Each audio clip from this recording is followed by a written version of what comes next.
Praise the lord. ప్రభువైన యేసుక్రీస్తు నామం పేరట మీ అందరికీ నా శుభములండి. ఈరోజు బైబిల్ స్టడీలో మనం చెప్పుకోబోతున్న అధ్యాయము కీర్తనలు 115 అధ్యాయము మనం చదువుకుందాం. మాకు కాదు, యెహోవా మాకు కాదు, నీ కృప సత్యమును బట్టి నీ నామమునకే మహిమ కలుగును గాక. వారి దేవుడేడే అని అన్యజనులందుకు చెప్పుకొందురు. మా దేవుడు ఆకాశమందున్నాడు, తనకిచ్చ వచ్చినట్లుగా సమస్తమును ఆయన చేయుచున్నాడు. వారి విగ్రహములు వెండి బంగారమవి, అవి మనుషుల చేతి పనులు. వాటికి నోరుండియు పలకవు, కనులుండియు చూడవు, చెవులుండియు వినవు, ముక్కులుండియు వాసన చూడవు, చేతులుండియు ముట్టుకొనవు, పాదములుండియు నడవవు, గొంతుకతో మాటలాడవు. వాటిని చేయువారును వాటి యందు నమ్మిక ఇంచు వారందరూ వాటి వంటి వారై ఉన్నారు. ఇజ్రాయేలులారా, యెహోవాను నమ్ముకొనుడి. ఆయన వారికి సహాయము, వారికి కేడెము. అహరోను వంశస్థులారా, యెహోవాను నమ్ముకొనుడి. ఆయన వారికి సహాయము, వారికి కేడెము. యెహోవా యందు భయభక్తులు గలవారులారా, యెహోవా యందు నమ్మిక ఉంచుడి. ఆయన వారికి సహాయము, వారికి కేడెము. యెహోవా మమ్మను మర్చిపోలేదు, ఆయన మమ్మను ఆశీర్వదించును. ఆయన ఇజ్రాయేలును ఆశీర్వదించెను, అహరోను వంశస్థులను ఆశీర్వదించును. పిన్నలనేమి పెద్దలనేమి తన యందు భయభక్తులు గలవారిని యెహోవా ఆశీర్వదించును. యెహోవా మిమ్మును మీ పిల్లలను వృద్ధి పొందించును. భూమి ఆకాశములను సృజించిన యెహోవా చేత మీరు ఆశీర్వదించబడిన వారు. ఆకాశములు యెహోవా వశము, భూమియు ఆయన నరులకిచ్చియున్నాడు. మృతులను మౌన స్థితిలోనికి దిగిపోవు వారును యెహోవాను స్తుతింపరు. మేమైతే ఇది మొదలుకొని నిత్యము యెహోవాను స్తుతించెదము. యెహోవాను స్తుతించుడి. ఈ మాటలు మనం విని ఉన్నాం కదా. దేవుడు చూడండి ఇక్కడ ఏం చెప్తున్నారంటే, పిల్లలేంటి పెద్దల ఏంటి, తన యందు భయభక్తులు గల వారందరూ కూడా యెహోవాను స్తుతించాలని. అట్లాగనే కాకుండా ఆయనే మనలందరినీ కూడా ఆశీర్వదించునంట. భూమి ఆకాశంలో సృజించినది దేవుడే అని ఇక్కడ స్పష్టంగా దేవుడు మనతో మాట్లాడుతూ ఉన్నాడు. అంతేకాకుండా పిల్లలు, ఆకాశము యెహోవా వశములో ఉన్నదంట. భూమి అయితే దేవుడు మనకిచ్చి ఉన్నాడంట. ఎందుకంటే ఈ భూమి మీద మనము జీవిస్తూ ఉన్నాం. అందుకని దీన్ని పంటలు వేసి దీని యొక్క కాయలు ఫలములన్నీ కూడా మనం చక్కగా తినటానికి భూమి అయితే ఆయన నరులకిచ్చి ఉన్నాడంట. అదే ఇక్కడ దావీదుకారుడు చెప్తూ ఉన్నాడు. అట్లాగనే ఆకాశము కూడా ఆయనది, సమస్తమును సృష్టించినది మన దేవుడే. అట్లాగనే ఇంకొక మాట ఏమిటంటే, మృతులను మౌన స్థితిలోకి దిగిపోతారంట. వారు యెహోవాను స్తుతించరంట.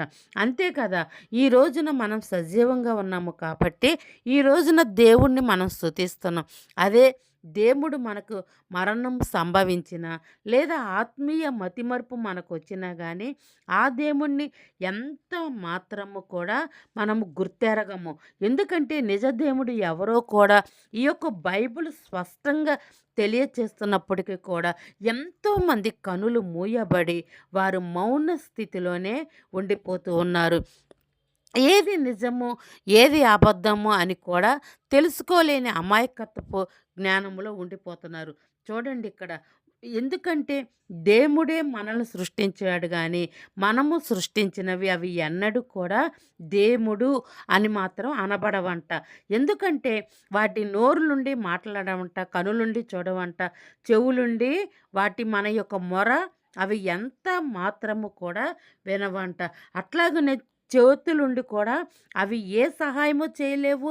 మనం ఏమి నైవేద్యములు పెట్టినా కూడా అవి ముట్టవు. కాళ్ళుండి అవి నడవు.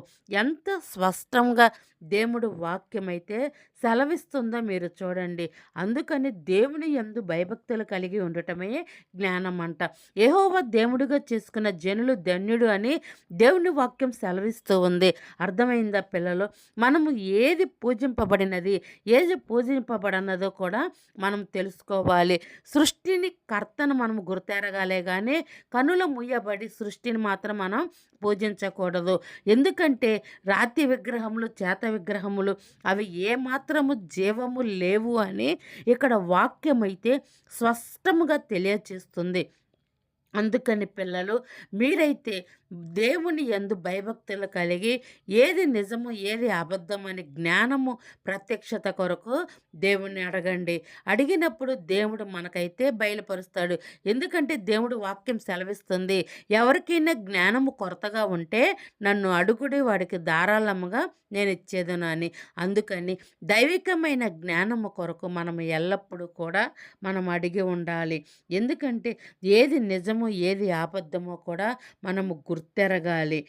ఈ గుర్తెరగకపోతే గుంటలో పడిపోతాం. ఎందుకంటే గుడ్డివాడు మరొక గుడ్డివానికి త్రోవ చూపిస్తే ఇద్దరు వెళ్ళి ఎక్కడ పడతారు?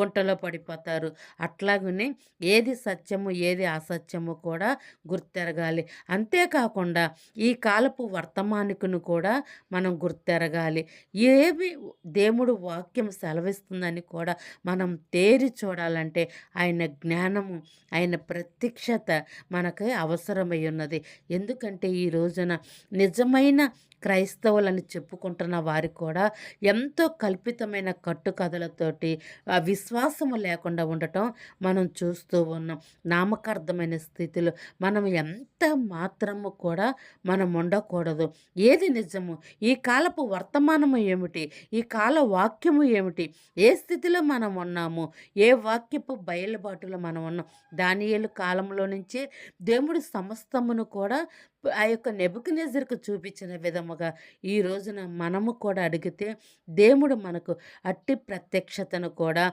దేవుడు మనకిస్తాడు. అర్థమైందా పిల్లలు? ఎందుకంటే నిజమైన దానిని నమ్మక కల్పితమైన కట్టుకథల వైపు మోసపు పోతున్నారు బిడలైతే. అట్లా విధంగా మనం ఉండకుండా జ్ఞానము కలిగి నిజమైన వాక్యపు పునాది మీద ఆనాడు అపోస్తుల పునాదుల మీద మనం కట్టబడాలి. ఎందుకంటే ఈ వాక్యములనంట ఒక్క తప్పు కూడా పలికినా ఈ బైబిల్లో ఉన్న అనేకమైన తెగుళ్ళు వస్తాయని వాక్యం చెప్తూ ఉంది. అందుకని దేవుడు ఏం చెప్తున్నాడు అది మనం గుర్తెరగాలి. అప్పుడే అది ఎరిగినప్పుడు మనం పరిశుద్ధాత్మ అనే నూనె కలిగి ఆయన రాకడకు మనం సిద్ధపడతాం. అర్థమైందా పిల్లలు? ఎందుకంటే బుద్ధి లేని కన్యకలు మన ముందే ఉన్నారు. బుద్ధి కలిగిన కన్యకలు మన ముందే ఉన్నారు. వారు దేవుని వెంబడించారు, వీరు దేవుని వెంబడించారు. కేవలం ఒక నూనె దగ్గర వారు తప్పిపోయి ఉన్నారు.